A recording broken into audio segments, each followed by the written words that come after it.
এরকম কোনো টারম্যাক নেই, নেই। এর আগে প্রায় 10 কিলোমিটার এরকম রাস্তা পার করে উপরেই নতুন রাস্তা হচ্ছে, নতুন রাস্তা হচ্ছে, এই জন্য এখন নিচুতেই যেতে।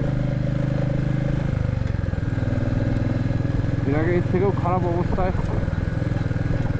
গাড়ি চালিয়ে আসছে, তবু তো গাড়ি গিয়ে গিয়েই আসবে।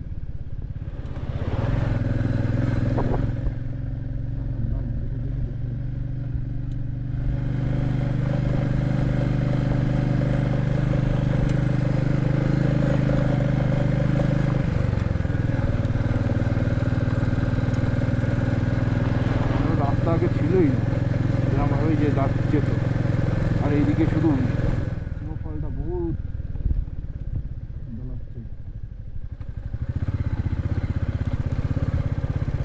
তবু এখানে বর্ষাকালটা